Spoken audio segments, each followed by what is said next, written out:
Okay, तो prime minister का हम लोग जो लास्ट डिस्कस किए थे वो था कि वो कैबिनेट मीटिंग जो होगा उसको होस्ट करता है, उसको चेयर करता है। चेयर करने का मतलब क्या हुआ कि वो जो होगा कैबिनेट मीटिंग में जो भी डिसीजंस होंगे उसका हेड वही है। कौन? तो प्राइम मिनिस्टर। कैबिनेट मीटिंग में जो भी डिसीजन हो रहा है उसका हेड वही है। चेयर करने का मतलब ये हुआ कि वो जो होगा वहां का एक प्राइम मेंबर है। मुख्य तरीके से इसे तुम लोग देखते होगे ना कि जनरली अध्यक्ष कहते हैं सीधे, तो अध्यक्ष वही है। उसके बाद कोऑर्डिनेट करता है, वो किसी भी डिपार्टमेंट में कभी भी क्वेश्चन से राइज कर सकता है, पूछ सकता है, और उनको जो होगा वो नए नए जो होगा प्रोसीजर्स भी फॉलो करने को प्रेशराइज कर सकता है। कैसा उनका काम है, क्या प्रोग्रेस है, उसके बारे में भी जांच कर सकता है। उसके डिसीजन जो थे वो फाइनल केस थे, फाइनल थे। अगर इन केस कोई भी डिसएग्रीमेंट होता है, यानी कि दो अलग अलग ऑर्गेनाइजेशन के बीच में अगर कहीं भी किसी प्रकार का कोई भी डिसएग्रीमेंट होता है तो उस केस में उसके डिसीजन एकदम श्योर टू श्योर फाइनल होंगे। ठीक, मतलब दो अगर आपस में लड़ रहे तो उसमें तीसरी बात किसकी सुनी जाएगी? तो पीएम की सुनी जाएगी। और इन केस पीएम खुद किसी के अगेंस्ट कोई बात कर रहा है फिर भी पीएम जो होगा वो सुपीरियर है। मतलब कि अगर कैबिनेट मीटिंग में भी कोई कैबिनेट मिनिस्टर उसकी बातें नहीं सुन रहा है, ठीक, उसके साथ जो होगा वो डिबेट कर रहा है, एट लास्ट जो होगा बात सुनी जाएगी किसकी? तो एट लास्ट डिसीजन मेकर होगा वो पीएम ही होगा। ठीक ना? उसके बाद वो सभी मिनिस्ट्री की सुपरविजन कर सकता था, क्या मिनिस्टर सही तरीके से वर्क कर रहे हैं कि नहीं कर रहे हैं, तो सुपरविजन कर सकता है हर एक मिनिस्टर्स का। हर एक मिनिस्टर जो होंगे उसके लीडरशिप के अंदर ही वर्क करते हैं, उसके लीडरशिप के अंदर वर्क करना मतलब कि उसको मानना होता है कि हाँ हम पीएम के अंडर हैं। देखते होगे तुम लोग, जब भी कोई पर्सन जो होगा, जब भी कोई नेता जो होंगे बयान देते हैं तो उस टाइम पे वो अपने बयान में कहते हैं कि हाँ मोदी गवर्नमेंट या पीएम की गवर्नमेंट, पीएम जो भी है, पीएम के अंडर, पीएम की सरकार, मतलब जहां भी होगा वहां पे पीएम नाम जरूर लेकर आते हैं। ऐसा नहीं कहते कि मैंने किया है। ठीक ना? वो बेटर भी करेंगे तब भी वो जरूर इस चीज को जरूर इस चीज को मेंशन करेंगे कि ये अगर काम कर रहा है तो ये कौन कर रहा है? पीएम कर रहा है। ठीक ना? ऐसे ही अगर तुम लोग अभी सुन रहे हो तो बार बार योगी सरकार कहता है यूपी में, यहाँ पे बिहार में कहा तो नीतीश सरकार कही जाती है। तो जहां पे जिसकी सरकार होती है, जिसकी सरकार मतलब पीएम और सीएम, इन्हीं को जो होगा इन्हीं के लिए इन्हीं के वर्ड से इनको इंट्रोड्यूस किया जाता है। ठीक, प्राइम मिनिस्टर किसी के भी वर्क को फिर से वापस ले सकता था, उसको रिडिस्ट्रीब्यूट कर सकता था। उसके पास ये भी पावर था कि वो अगर चाहे तो जो भी मिनिस्टर उसने जो कैबिनेट मिनिस्टर बनाया था उसको वो डिसमिस कर सकता है। लेकिन ये लास्ट में हमने पढ़ा था कि प्राइम मिनिस्टर कोई डिसमिस नहीं कर सकता है कैबिनेट मिनिस्ट्री में। और अगर प्राइम मिनिस्टर हटता है, in case prime minister resign देता है या उसके अगेंस्ट में नो कॉन्फिडेंस मोशन अगर पास हो जाता है, तो उस टाइम पे अगर प्राइम मिनिस्टर मूव आउट होता है तो उस टाइम पे पूरी की पूरी मिनिस्ट्री भी खत्म हो जाए। ठीक है? मतलब कि कोई भी मिनिस्टर नहीं रहेगा। ऐसा नहीं कि सीधे आपके क्लास में हो सकता है कि क्लास में सभी बच्चे हों, उनका मॉनिटर हटा दिया जाए, नया मॉनिटर बना दीजिए। ये चीजें पॉसिबल नहीं है। अगर मॉनिटर हटा है तो मॉनिटर के साथ साथ जो भी मंत्रालय बने थे या पूरा का पूरा क्लास, वो भी पूरा का पूरा रिवोक हो जाएगा, खत्म कर दिया जाएगा। ठीक ना? और इसके बाद हमने लास्ट में कहा था कि क्योंकि कैबिनेट जो होगा सबसे पावरफुल होता है इंडिया के अंदर, कैबिनेट सबसे पावरफुल है, और उस कैबिनेट के अंदर सबसे पावरफुल कौन है? तो प्राइम मिनिस्टर पावरफुल है। सारे के सारे डिसीजन मेकर जो होंगे कैबिनेट थे, और उस कैबिनेट का जो डिसीजन मेकर था वो पीएम था। तो पीएम के पास कॉन्स्टिट्यूशनली कोई भी पावर नहीं था, फिर भी पीएम के पास काफी सारे पावर आ गए थे। समझ में आई बात? यहाँ तक हम लोग कवर कर चुके थे। कोई प्रॉब्लम हो तो बोलिए कि नया टॉपिक आज शुरू किया जाए। वैसे नया टॉपिक नहीं है, अभी हम लोग इसी में और आगे कंटिन्यू करेंगे।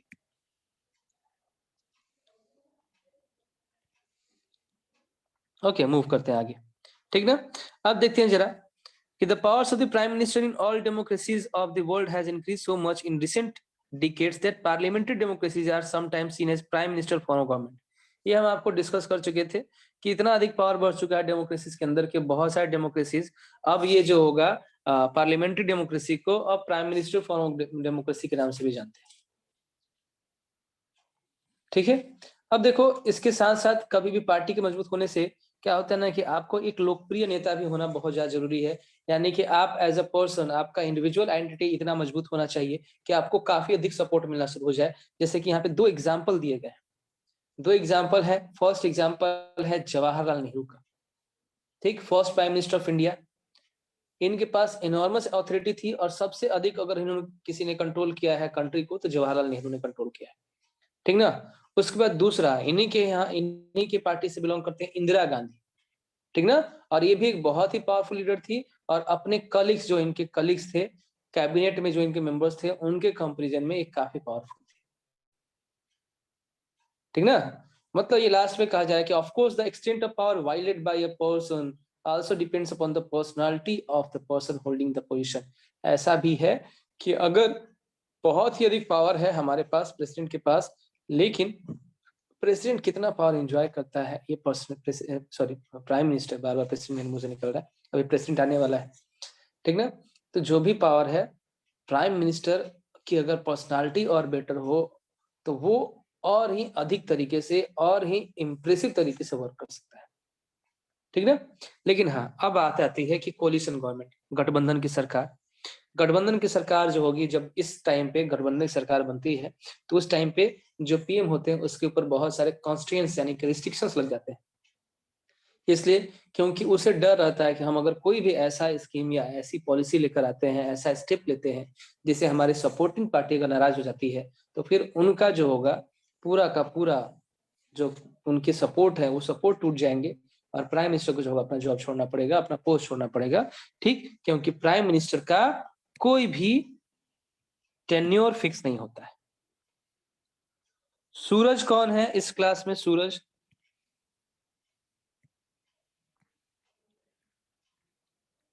सूरज कुमार के नाम से कौन ज्वाइन किया है?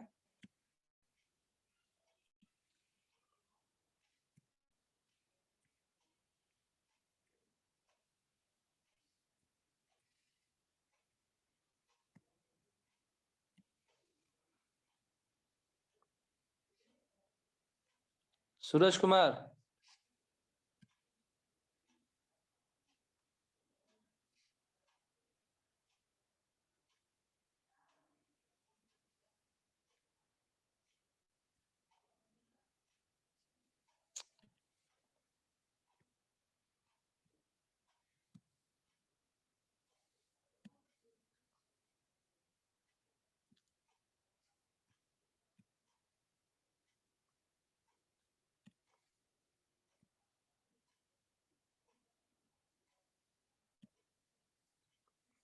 ओके, समझ में आई बात?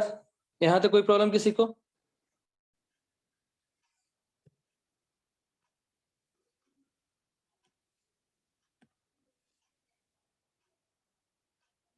आगे बढ़ सकते हैं हम लोग?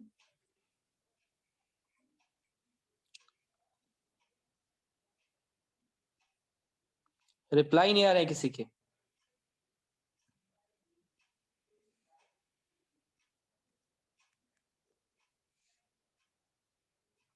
चलिए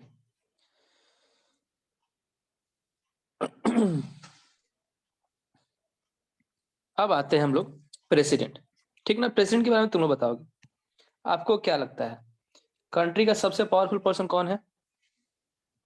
सबसे कंट्री का पावरफुल पर्सन कौन है?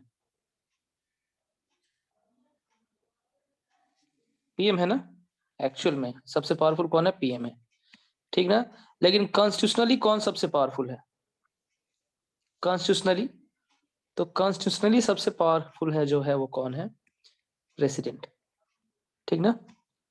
देखो ये जो प्रेसिडेंट है ना, ये प्रेसिडेंट जो है यही इसी के पावर को पीएम एंजॉय करता है। यानी कि समझ जाओ प्रेसिडेंट का जितना पावर है ना वो सब कौन एंजॉय करता है? तो पीएम। समझ सकते हो कि पीएम अगर सबसे मजबूत है तो पावर किसके यूटिलाइज कर रहा है? प्रेसिडेंट का यूटिलाइज कर रहा है।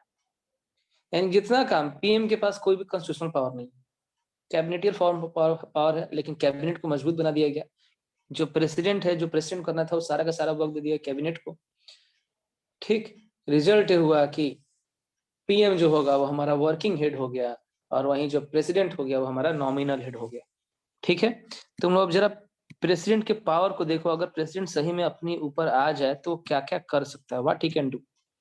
तो प्रेसिडेंट के पास एनॉर्मस पावर है देखा जाए। हेड ऑफ द स्टेट तो ये होता है। हमारे यहाँ कंट्री में कुछ चीज जो है पहले से लिखी गई है उसको जरा समझते हैं कि while the prime minister is the head of the government, the president is the head of the state. पहला पॉइंट समझ में आ रहा है बात? हेड ऑफ द स्टेट यानी कि राज्य का मुख्य होता है और वहीं गवर्नमेंट का मुख्य जो होगा वो कौन है? प्रेसिडेंट। तुम लोग सुनते हो ना कि first person of the country कौन है? First region of the country. तो फर्स्ट रीजन ऑफ कंट्री किसको कहते हैं? प्रेसिडेंट को कहते हैं, ठीक ना। इंडिया में जो प्रेसिडेंट है वो बिल्कुल ब्रिटेन की प्रेसिडेंट की जैसे है, क्वीन ऑफ ब्रिटेन जो वहां पे क्वीन होती है उनके अनुसार है कि उसका काम बस जो होगा वो सिर्फ और सिर्फ सेरेमोनियल है। सेरेमोनियल मतलब कि वो नाम के हैं, काम के नहीं है, ठीक ना। लेकिन क्या होता है कि प्रेसिडेंट सभी ऑर्गेनाइजेशन इंस्टीट्यूशन को वो सुपरवाइज करता है, देखता है और ध्यान रखता है कि वो एक हार्मोनी में यानी कि एक दूसरे के साथ मिलजुल कर जो होगा ऑपरेट करे। प्रेसिडेंट का इलेक्शन हमने देख लिया है कि प्रेसिडेंट का इलेक्शन हम लोग नहीं करते हैं। प्रेसिडेंट का इलेक्शन जो होगा हमेशा इलेक्टेड रिप्रेजेंटेटिव हमारे यानी कि एमपी जो होंगे इलेक्टेड जो हम लोग करते हैं और एमएलए जो होंगे वो करते हैं, ठीक ना। समझ में आ रही बात। तो ये मेंबर्स ऑफ पार्लियामेंट और एमएलए जो होंगे वो करते हैं। कैंडिडेट का पोस्ट जो होगा इनमें से जो भी देखो तुम लोग आगे इसमें कभी देखने को मिलेगा, ये जो होगा सिंगल ट्रांसफरेबल वोट जो होगा एक तरह का इसकी एक पोजीशन प्रोसीजर होता है, उसके थ्रू इनको जो होगा चुना जाता है। और ये जो प्रेसिडेंट होता है पूरे के पूरे नेशन को रिप्रेजेंट करते हैं, ठीक। समझ में आ रही बात। प्रेसिडेंट कभी भी किसी भी काइंड में किसी भी वर्क में जो होगा पॉपुलर मैंडेट खुद से नहीं कर सकते, लेकिन जो होगा प्राइम मिनिस्टर कर सकता है। और ये जो होगा ये बस एक तरह का नॉमिनल एग्जीक्यूटिव जो हम लोग आगे से बोलते आ रहे हैं वही है, नाम का एग्जीक्यूटिव है, ठीक है। काम इसके पास कुछ नहीं है, लेकिन प्रेसिडेंट के पास बहुत सारे पावर है। अब देखते हैं उसके जरा पावर क्या क्या है। तो जितने भी मेजर अपॉइंटमेंट होते हैं, जितने भी मेजर अपॉइंटमेंट सभी अपॉइंटमेंट को प्रेसिडेंट करता है। फॉर एग्जाम्पल पीएम को किसने अपॉइंट किया था, आपने आंसर किया था लास्ट टाइम, किसने अपॉइंट किया था पीएम को? प्रेसिडेंट ने किया था ना। तो पीएम के साथ साथ काउंसिल ऑफ मिनिस्टर्स को प्रेसिडेंट किया था। इसके साथ साथ देखो ये सब याद रखना, सब यहाँ पे जो वो रेड में दिया गया है कि chief justice of India CJI, chief justice of India, ठीक, इसको भी कौन अपॉइंट करता है? तो प्रेसिडेंट अपॉइंट करता है सीजेआई को, ठीक ना, सीजेआई। इसके अलावा जजेस ऑफ सुप्रीम कोर्ट, सभी के सभी जज जो सुप्रीम कोर्ट के या हाई कोर्ट का जो मुख्य जज होता है या जज होते हैं उसको कौन नियुक्त करता है? तो प्रेसिडेंट। गवर्नर को प्रेसिडेंट, इलेक्शन कमिश्नर को प्रेसिडेंट, एम्बेसडर, एम्बेसडर मतलब कि अलग जगह पे हमारे राजदूत होते हैं जो कि हमारे कंट्री को रिप्रेजेंट करते हैं, इन सभी को अपॉइंट करने वाला पर्सन कौन है? तो प्रेसिडेंट है, ठीक है। अब तुम लोग बार बार ना, एमएलए को नहीं बाबू, एमएलए एमएलए एमपी को नहीं तस्लीम, एमएलए एमपी को नहीं, ठीक है। एमएलए एमपी तो आप इलेक्ट होकर आए हो, लेकिन अगर आपको मिनिस्टर बनना है तो मिनिस्टर को प्रेसिडेंट, और अगर वहीं पे जो नीचे होते हैं जैसे कि सीएम, एमएलए वाले सीएम के अंदर अगर पूछ रहे होगे भाई इनको कौन करता है, तो सीएम को गवर्नर करता है। और गवर्नर किसके अंडर आता है? तो प्रेसिडेंट के अंदर आता है, यानी कि ओवरऑल कौन है? प्रेसिडेंट है, ठीक ना। समझ में आ रही है बात, ठीक। अब तुम लोग बार बार सुनते होगे ना कि हाँ ये पर्सन जो होंगे इस कंट्री में गए थे, उनके साथ एक वार्ता हुई, वहां पे एक मीटिंग चली है, वहां पे एक ट्रीटी साइन की गई है, ठीक ना, एग्रीमेंट हुआ है कि हम आपके साथ बिजनेस करेंगे। भले ही ये जाता कोई भी हो, कोई पर्सन हो, फॉरेन मिनिस्टर हो, प्राइम मिनिस्टर हो या कोई और मिनिस्टर हो, कोई और रिप्रेजेंटेटिव हो, लेकिन जो भी इंटरनेशनल ट्रीटीज होते हैं, एग्रीमेंट होते हैं, ये सभी के सभी किसके नाम पे किए जाते हैं? तो on the name of president किए जाते हैं। प्रेसिडेंट के ही नाम पे सारे के सारे ट्रीटीज एग्रीमेंट जो भी आपको करना होगा वो कर सकते हो, ठीक। इसके बाद जो तुम लोग सेना समझते हो ना, जल सेना, थल सेना, वायु सेना, एयरफोर्स, नेवी, मिलिट्री, ठीक ना। इसके अलावा और भी अदर फोर्सेज, जितने भी डिफेंस फोर्सेज होंगे कंट्री के अंदर, डिफेंस फोर्सेज यानी कि सेंट्रल फोर्सेज जितने भी होंगे, उन सभी सेंट्रल फोर्सेज का हेड कौन होता है? तो प्रेसिडेंट होता है। समझ में आ रही बात। सभी सेंट्रल जो फोर्सेज हैं उसका हेड जो होगा प्रेसिडेंट है। ये इतने सारे इसके पावर हैं, अभी और भी पावर है इसके, ठीक ना। चलो अभी हम कुछ और पावर ही बताते हैं प्रेसिडेंट। प्रेसिडेंट जो होगा और क्या कर सकता है? तो प्रेसिडेंट देखो एमपी एमएलए को हटा नहीं सकता है, लेकिन प्रेसिडेंट को जब लगता है कि कंट्री का गवर्नमेंट सही से नहीं चलता है, तो उस टाइम पे वो सारे के सारे लोगों को इमरजेंसी पावर में अंदर आते हैं। जब उसको लगता है कि कंट्री फाइनेंशियली या पॉलिटिकली स्टेबल नहीं है, तो जितने भी एमपीज एमएलए होते हैं ना, सबको वो नल एंड वाइट साबित करके उन सबको एक बार में डिसॉल्व कर देता है और फिर से नया इलेक्शन करा सकता है। या अगर वो चाहे तो 6 महीने तक बिना किसी इलेक्शन के खुद अपॉइंट किए हुए लोगों से वर्क करा सकता है पावर उसके पास। जब वो ऐसा कर दे, इमरजेंसी तुम लोग सुनते हो ना, या तुम लोग ये भी सुने होंगे, प्रेसिडेंट रूल सुने हो आप लोग? प्रेसिडेंट रूल बार बार ये चीजें सुनने आती है, प्रेसिडेंट रूल लग गया कहीं कहीं, ठीक ना। तो ये सभी जो रूल्स होते हैं उसमें किसका पावर चलता है? तो प्रेसिडेंट का चलता है। इसके अलावा प्रेसिडेंट का एक और होता है जुडिशियल पावर। जुडिशियल पावर यानी कभी कभी सुनते हो किसी को सजा दी गई हो तो उस सजा को माफ कर सकता है, जैसे कि फांसी की सजा को उम्र कैद में या उम्र कैद की सजा जो होगा उसको कम कर सकता है, तो ये सभी पावर है प्रेसिडेंट के पास, काफी पावरफुल है, ठीक है। लेकिन हाँ, कंडीशन उसके पास एक आ गया है कि प्रेसिडेंट कैबिनेट की बात को नहीं टाल सकता है। प्रेसिडेंट मजबूर है कि उसे कैबिनेट की बात को माननी ही पड़ेगी, ठीक। मतलब क्या हुआ कि जब पार्लियामेंट के अंदर कोई बिल पास हुआ, तो बिल पास होने के बाद अगर वो बिल गया प्रेसिडेंट के पास और प्रेसिडेंट को लगता है कि इस बिल में कुछ गड़बड़ी है, गलती है, तुम लोगों ने इस पर डिस्कस भी किया था, तो प्रेसिडेंट उसको कह सकता है कि आप इसको रिकंसिडर कर लीजिए, एक बार इसको फिर से देख लीजिए, मेरे कुछ एडवाइस इसमें कुछ चेंजेस कर सकते हो, और वो फिर से करके वापस भेज सकता है लोकसभा के पास, राज्यसभा के पास, जो भी पार्लियामेंट है। लेकिन अगर पार्लियामेंट फिर से वही बिल जो होगा बिना किसी चेंजेस के भेजता है, तो प्रेसिडेंट के पास मजबूरी है, उसे वो साइन करना ही पड़ेगा। समझ में आ रही बात? ठीक है, ये बात समझ में आई कि प्रेसिडेंट जो होगा पार्लियामेंट के सामने कुछ भी नहीं। हो गया। अब नेक्स्ट वन, कि अगर कभी ऐसा भी कंडीशन क्रिएट हो सकता है जिस कंडीशन में कोई भी पार्टी जो होगा वो मेजोरिटी अटेन नहीं कर पा रही हो, किसी पार्टी का मेजोरिटी सीट नहीं बन रहा, मेजोरिटी तुम लोग पढ़ चुके हो भाई, कम से कम 51% चाहिए था, तो किसी पार्टी को मेजोरिटी नहीं मिली, तो प्रेसिडेंट तब अपने मन से, अपने इच्छा से किसी को भी पीएम अपॉइंट कर सकता है, ठीक ना? समझ में आ रही बात? जब उसके पास मेजोरिटी नहीं होगी तो किसी को भी पीएम अपॉइंट कर सकता है, और उसको वो चैलेंज करता है कि आप जो होगा अपना सपोर्ट दिखाइए, मुझे शो कीजिए, और अगर वो सपोर्ट मिल जाता है, ठीक ना, तो वही आदमी जो होगा जिसको उसने अपॉइंट किया था एज अ पीएम, वो पीएम जो होगा वो आगे एक्चुअल पीएम की तरह वर्क करना शुरू करता है, ठीक है।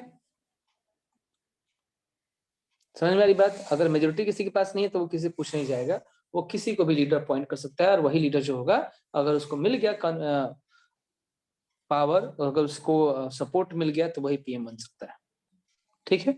तो प्रेसिडेंट की पावर एक्चुअल में काफी अधिक है, लेकिन बस यही है कि प्रेसिडेंट जो होगा वो अपनी पावर को यूटिलाइज नहीं करता है, इसके सारे पावर को यूटिलाइज करने वाला जो होगा वो पीएम है। समझ में आया?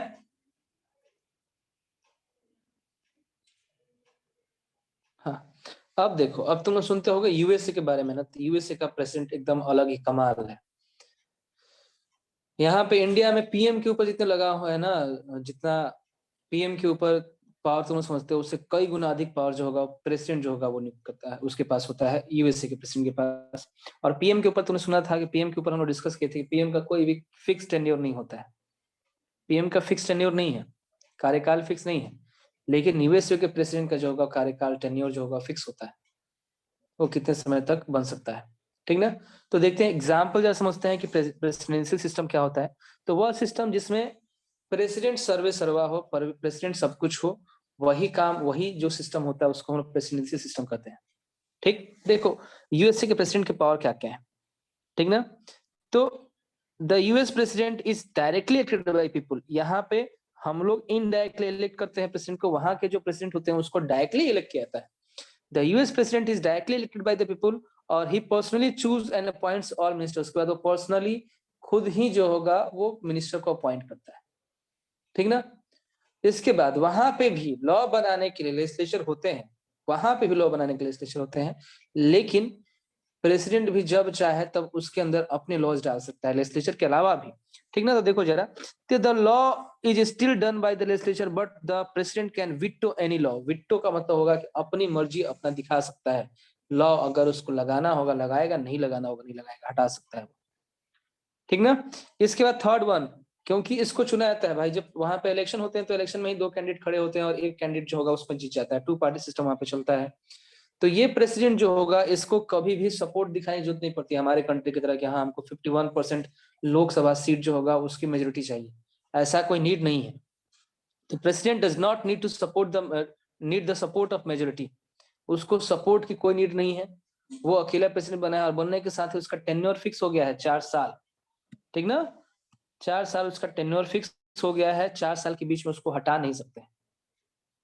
समझ में आ रही बात? ठीक, ये जो फॉर्म ऑफ गवर्नमेंट होता है, ये फॉर्म ऑफ गवर्नमेंट जो होगा प्रेसिडेंशियल फॉर्म ऑफ गवर्नमेंट कहता है, क्योंकि इसमें सीधे साफ दिख रहा है कि बहुत ही पावरफुल है प्रेसिडेंट, ठीक ना। लेकिन हाँ, यहाँ पे एक प्रॉब्लम ये हो जाती है कि ये प्रेसिडेंशियल फॉर्म ऑफ गवर्नमेंट जो होगा कभी भी डिक्टेटरशिप का जो होगा एक एग्जाम्पल हो सकता है। यस रेशु बोलिए। Sir, in America, is there parliament?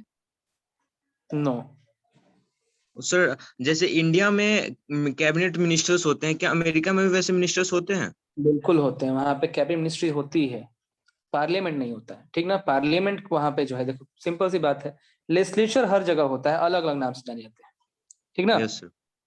Legislature वहां पे भी प्रेजेंट है, लेजिस्लेचर में वहां पे भी रूल्स बनते हैं, वहां के लोग जो होंगे वहां पे भी मंत्रालय का चुनाव होता है। लेकिन यहाँ पे हमने पढ़ा क्या, देखो ये जो लाइन कह रहा है,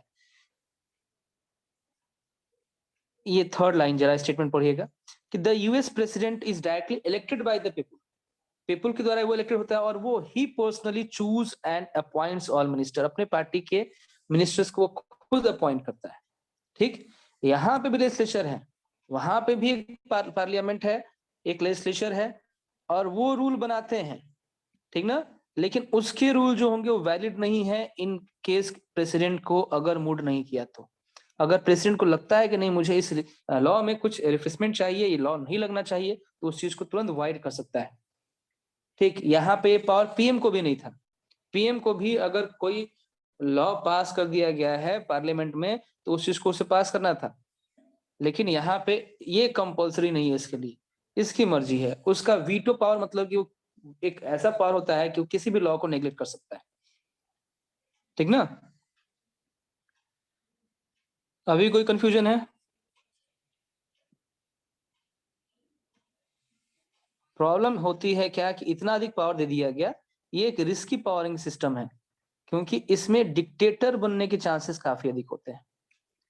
प्रेसिडेंट पावर तो फुल तो काफी है, लेकिन ये हर चीज का हेड हो गया, और तुम इसको 4 ईयर के पहले हटा भी नहीं सकते हो, ठीक। हटाने के लिए क्या होगा कि आपको एक बहुत ही ब्रॉड आंदोलन करना पड़ेगा, कोई खास प्रोसीजर भी नहीं बनाया गया। तो रिजल्ट यह है कि ये वही काम करेगा जो इसकी इच्छा होगी। हाँ, 4 ईयर के बाद इसकी पावर खत्म हो गई।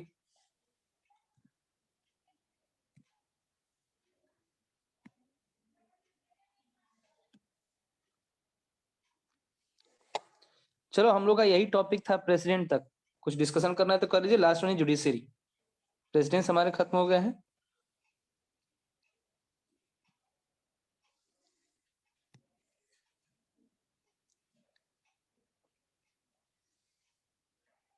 कोई प्रॉब्लम नहीं है।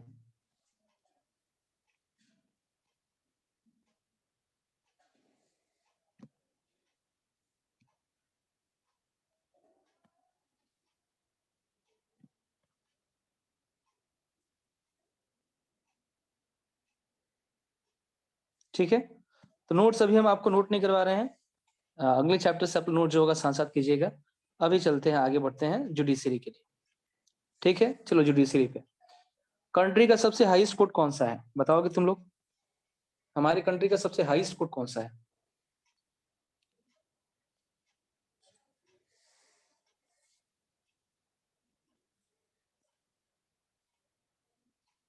ठीक ना, सुप्रीम कोर्ट। इस सुप्रीम कोर्ट के नीचे कौन आता है? सुप्रीम कोर्ट के नीचे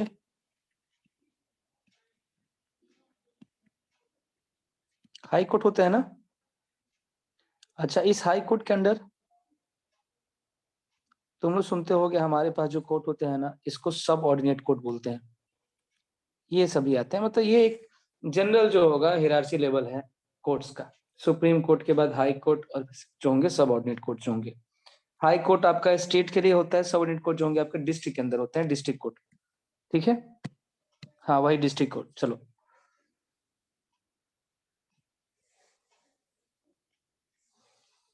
अब समझिए, ये जो सुप्रीम कोर्ट है इसके पावर शुरू करते हैं। सुप्रीम कोर्ट, सुप्रीम कोर्ट में कौन कौन से केसेस जा सकते हैं सुप्रीम कोर्ट के अंदर? तो सुप्रीम कोर्ट के अंदर स्टेट वर्सेस स्टेट, इसके केसेस जाते हैं ना। स्टेट वर्सेस स्टेट का मतलब ये हुआ कि अगर यूपी और वर्सेस बिहार, हमारा कोई कॉन्सेप्ट क्लियर नहीं हो रहा है, किसी चीज पे हम दोनों लड़ रहे हैं, यूपी एंड बिहार वाले आपस में लड़ रहे हैं, ठीक है। तो क्या ये केस सुप्रीम कोर्ट देख सकता है? बिल्कुल देख सकता है, ठीक ना। तो स्टेट वर्सेस स्टेट के जो केसेस होते हैं, जो भी कॉन्फ्लिक्ट्स होते हैं, उसको सुप्रीम कोर्ट चेक कर सकता है। दूसरी बात, state versus union, state versus union. Union मतलब क्या है कि सेंट्रल गवर्नमेंट की कोई पॉलिसीज जो होगा उसको कोई स्टेट एग्री नहीं कर रहा है उसको फॉलो करने से, तो वो केसेस भी जुडिशरी जो होगी उसको चेक कर सकती है, ठीक ना। और उसके बाद भी उसके जो लॉज है, मतलब जो उसका डिसीजन होगा वो स्टैंड करेगा। यानी कि अगर यूनियन जो होगा, ये यूनियन यानी कि गवर्नमेंट का कोई डिसीजन लगता है सुप्रीम कोर्ट को कि ये गलत है, तो वो उस डिसीजन को खारिज कर सकता है, खत्म कर सकता है और इंस्ट्रक्ट कर सकता है गवर्नमेंट को कि आपको अपने नियम बदलने पड़ेंगे। समझ में आ रही बात। अब यहाँ पे क्या हुआ कि आपको लग रहा हो कि जुडिशरी पावरफुल हो गया, जुडिशरी तो पावरफुल हो गया ना, जुडिशरी पावरफुल हो गया एज कंपेयर टू कौन, हमारे एग्जीक्यूटिव। गवर्नमेंट कौन है, एग्जीक्यूटिव है ना। कौन पावरफुल लग रहा है आप लोग को, जुडिशरी के एग्जीक्यूटिव?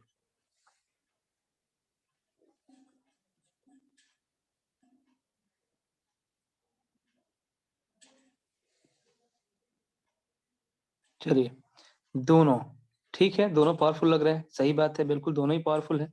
क्योंकि जो जुडिशियरी है, ये जुडिशरी जो होगा एक कॉन्स्टिट्यूशनल लॉ को उसको फॉलो करना है, और एज पर कॉन्स्टिट्यूशन जो भी चीज दिया है हमारे कॉन्स्टिट्यूशन में, उस चीज को वो मैंडेटरी फॉलो करवाएगा गवर्नमेंट से भी, गवर्नमेंट उसके लिए बाइंडेड है, उसको फॉलो करेगा।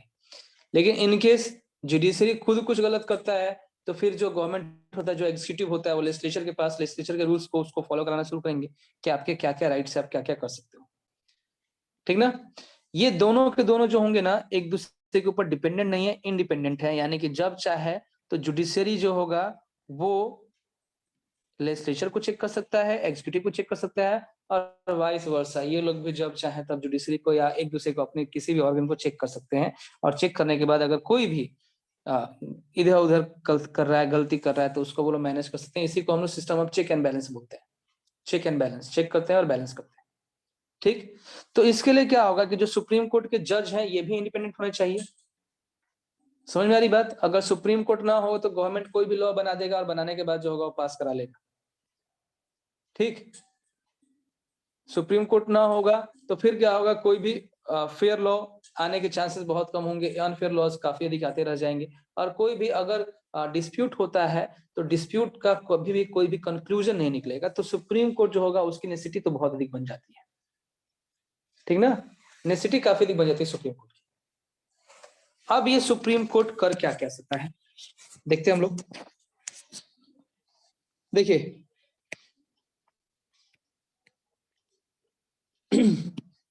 सुप्रीम कोर्ट के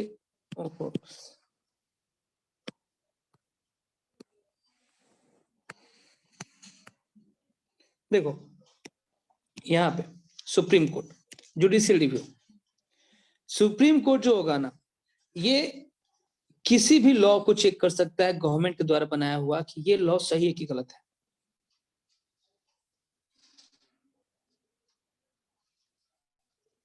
ठीक है।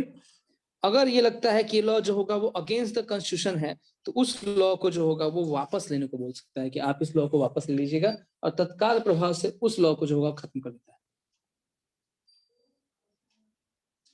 ठीक ना। लेकिन ये तभी कर सकता है जब इसके लिए उसके सामने पिटीशन जो होगा वो दायर किया जाए, और इस केस को हम लोग जुडिशियल रिव्यू बोलते हैं। यही जो कंडीशन होता है ये जुडिशियल रिव्यू कहलाता है, ठीक। आगे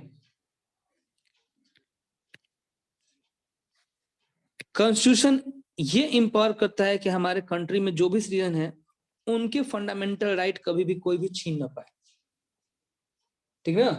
तो सुप्रीम कोर्ट जो होगा वो सारे के सारे जो कॉन्स्टिट्यूशन होते हैं उनके बेसिक प्रिंसिपल को फॉलो कराता है, और जो भी फंडामेंटल राइट दिए गए हैं, मौलिक अधिकार जो हमें दिए गए हैं, वो किसी भी कीमत पे हमारे हमसे नहीं लिया जा सकता, हमसे छीना नहीं जा सकता है, ठीक। उस चीज को वो चेक करता है। अगर ऐसा कुछ भी होता है गवर्नमेंट के द्वारा, गवर्नमेंट की पॉलिसी थ्रू हमारे, अगर किसी भी फंडामेंटल राइट को कोई भी एक्सप्लॉइट करने का ट्राई कर रहा है, तो कॉन्स्टिट्यूशन उसी वक्त में उसके अगेंस्ट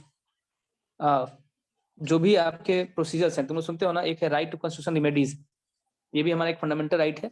इसी राइट के अनुसार हम कोर्ट में जा सकते हैं, ठीक। और कोर्ट में जाने के बाद ये जो कोर्ट होता है हमारे फंडामेंटल राइट को प्रिजर्व करता है, प्रोटेक्ट करता है, ठीक है। कोई प्रॉब्लम यहां तक?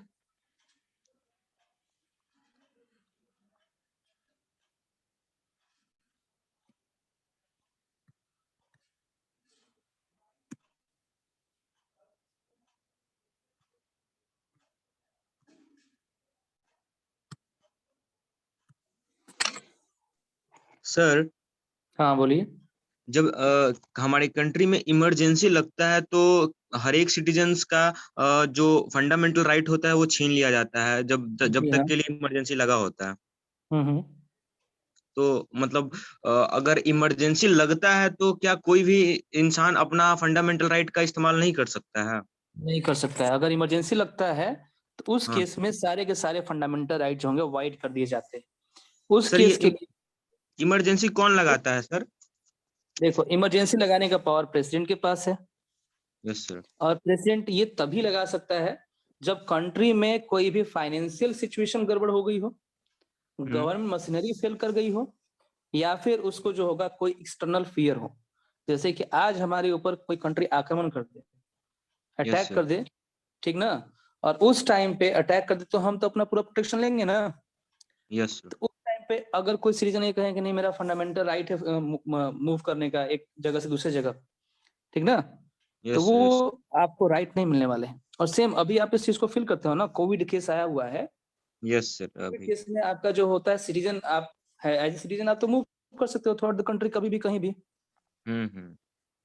लेकिन यहाँ पे भी क्या हो रहा है, क्योंकि ये भी एक तरह का इमरजेंसी सिचुएशन है, इस सिचुएशन में आपके कुछ फंडामेंटल राइट होंगे वो वाइड कर दिए जाएंगे, यस सर।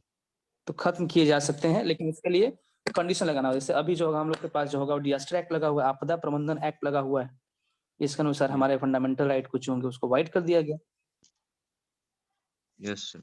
ठीक। नॉर्मल कंडीशन में नहीं कर सकते। ओके। ओके। और किसी को कोई प्रॉब्लम?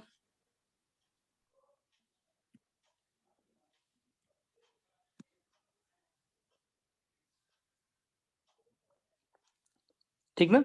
चलो अब आते हैं कि प्रेसिडेंट और सुप्रीम कोर्ट के जो भी जजेस होते हैं इनको हटा के सकते हो। तो हटाने का प्रोसीजर दोनों का सेम है। क्या है वो? पढ़े आप लोग ना, इम्पीचमेंट। ठीक है, बताओगे कोई इम्पीचमेंट क्या होता है?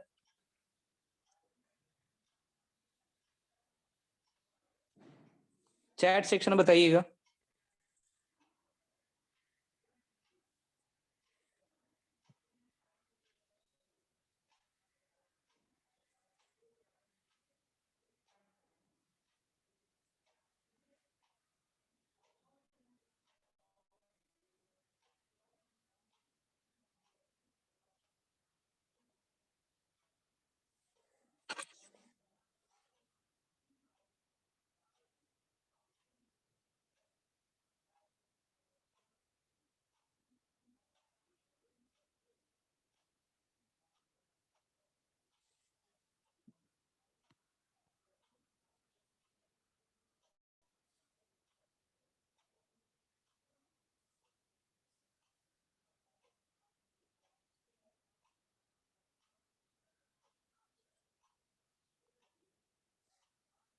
ठीक है, एक आया है आंसर अभी तक, बस एक आंसर आया अभी तक।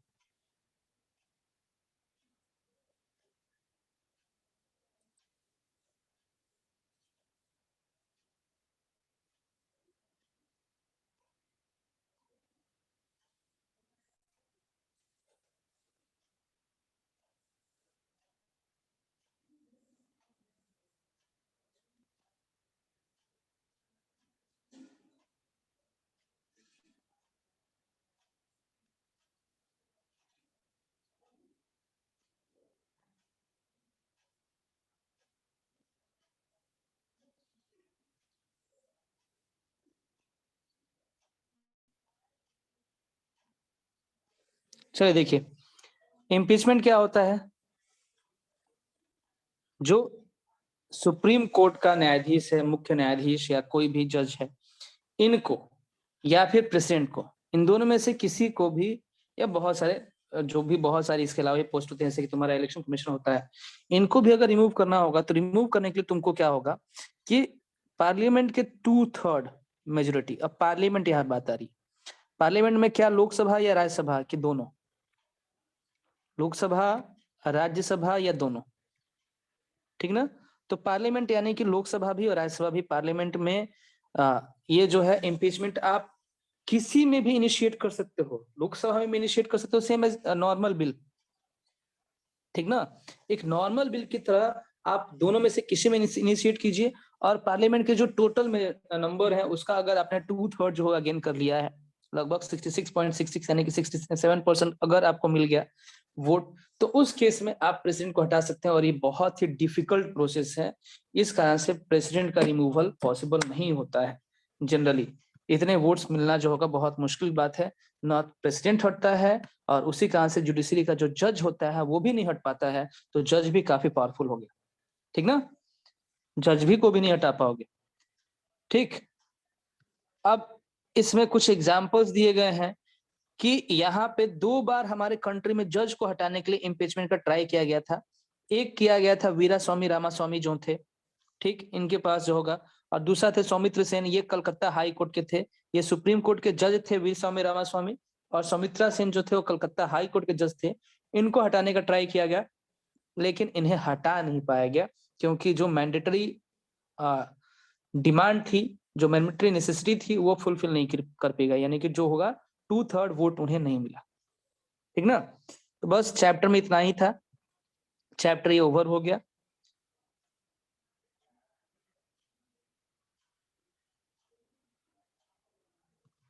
ठीक है, कोई प्रॉब्लम हो तो डिस्कस कर लेते हैं, अदरवाइज क्लास ओवर करेंगे।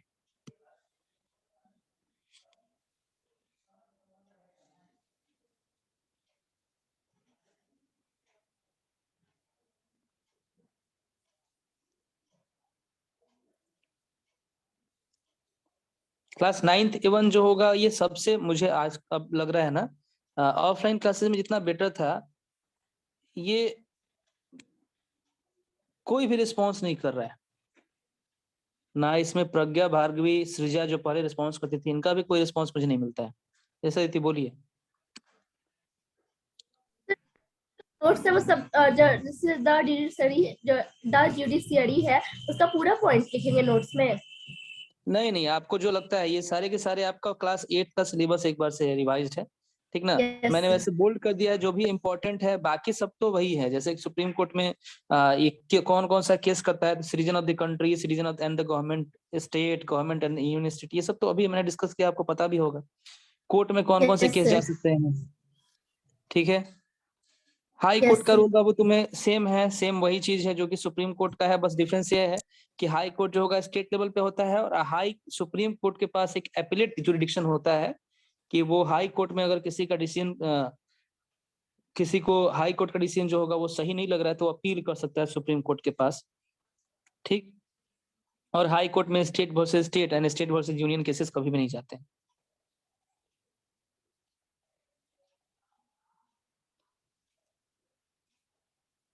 ओके, कोई नहीं, नेक्स्ट क्लास जो होगा हम लोग का होगा अगला चैप्टर। कौन सा चैप्टर बच गया है अभी हम लोग का? सिविक्स में कोई चैप्टर बाकी है क्या अभी?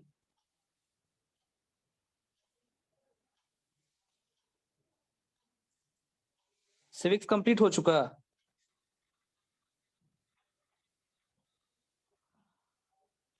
अब किस में हमारे चैप्टर्स बाकी रहे हैं? इकोनॉमिक्स, इकोनॉमिक्स में कौन सा चैप्टर बाकी रहा है?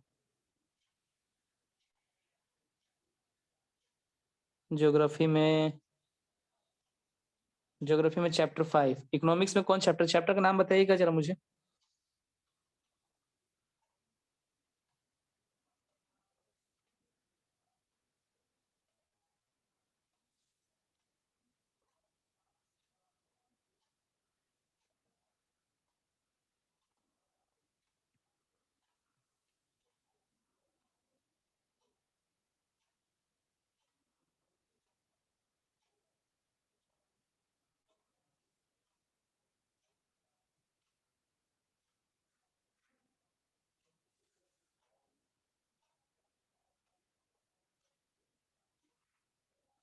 Natural vegetation and wild life. ठीक है, तो अगला चैप्टर हम लोग का होगा natural vegetation and wild life. Geography का जो भी नेक्स्ट चैप्टर बाकी रहेगा इन सिलेबस जो है वही चैप्टर हम लोग देखेंगे, जियो। ठीक है, और ये बहुत बुरा लग रहा है कहते हुए, ये क्लास बिल्कुल भी रिस्पॉन्सिव क्लास नहीं है।